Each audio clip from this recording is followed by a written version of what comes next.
আসসালামু আলাইকুম রহমতুল্লাহি বারাকাতু। ইন্নাল হামদুলিল্লাহি ওয়াসসালাতু ওয়াসসালামু আলা রাসূলিল্লাহ ওয়া আলা আলিহি ওয়া আসহাবিহি ওয়া বারিক ওয়া সাল্লাম। সুপ্রিয় দিনী ভাই বোনেরা, আশা করি আপনারা ভালো আছেন। আল ফুরকান বাংলা চ্যানেলে আপনাদেরকে স্বাগতম। আপনাদের সুস্বাস্থ্য নেক হায়াত কামনা করে আজকের আলোচনা শুরু করছি। আজকের আলোচ্য বিষয় হলো যে কাপড় পরে নামাজ পড়লে নামাজ হবে না। এই গুরুত্বপূর্ণ বিষয়টি শেষ পর্যন্ত দেখার জন্য আপনাদেরকে অনুরোধ করছি। আশা করি এ থেকে অনেক কিছু আপনারা জানতে পারবেন।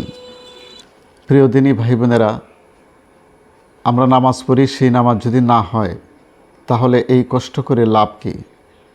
কাজেই এমনভাবে এমন কাপড়ে আমাদেরকে নামাজ পড়তে হবে যে কাপড় পরলে নামাজটি হবে। নামাজ সঠিক হওয়ার জন্য যে কতগুলি শর্ত আছে, এর মধ্যে একটি হলো শরীরের কাপড় পাক হওয়া। আমরা যে জামাটি পরি সেই জামাটি যদি পাক পবিত্র না হয় তাহলে সেই জামা পরে নামাজ পড়লে নামাজ হবে না।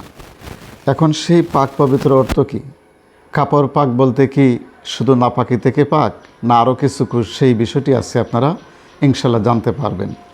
যে কাপড় পরে নামাজ হয় না সেই ব্যাপারে মুসনাদে আহমদের একটি হাদিসে রাসূল করিম সাল্লাল্লাহু আলাইহি ওয়াসাল্লাম উল্লেখ করেছেন। সেই হাদিসের পর্যালোচনাটি আপনাদের সামনে পেশ করছি। এ থেকেই আপনারা বুঝতে পারবেন কোন কাপড় পরলে আপনার নামাজ হবে না। রাসূল করিম সাল্লাল্লাহু আলাইহি ওয়াসাল্লাম ইরশাদ করেছেন, মানিশতারা সাওবান বিআশারাতি দারাহিমা ওয়াফি সামানিহি দিরহামুন হারামুন। রাসূল করিম সাল্লাল্লাহু আলাইহি ওয়াসাল্লাম ইরশাদ করলেন যে এক ব্যক্তি একটি জামা কিনলো, কাপড় কিনলো 10 দিরহাম দ্বারা অথবা 10 টাকা দ্বারা। সেই 10 টাকার মধ্যে 1 দিরহাম বা 1টা টাকা যদি হারাম উপায়ের থাকে, লাম ইকবালাল্লাহু লাহু সালাতান মা দামা আলাইহি। যে কাপড়টি 10 দিরহাম দিয়ে কেনা হয়েছে সেই 10 দিরহামের মধ্যে যদি 1টি দিরহাম বা 1টি টাকা হারাম উপায়ের থাকে এবং সেই কাপড় পরে যতদিন সে নামাজ পড়বে, কোনো নামাজই আল্লাহ রাব্বুল আলামিনের কাছে কবুল হবে না।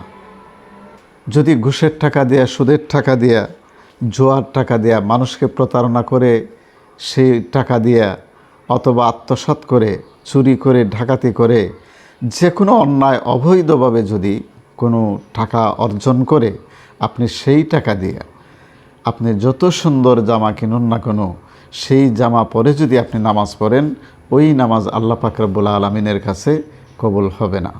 কাজেই ভাই বোনেরা, আমরা যে জামাটি দিয়ে নামাজ পড়ব সেই জামাটি যেন হালাল টাকার কেনা হয়, আর সেটি যদি কম পয়সার হয়, কম মূল্যের হয়, এরপর আল্লাহর কাছে অনেক দামি।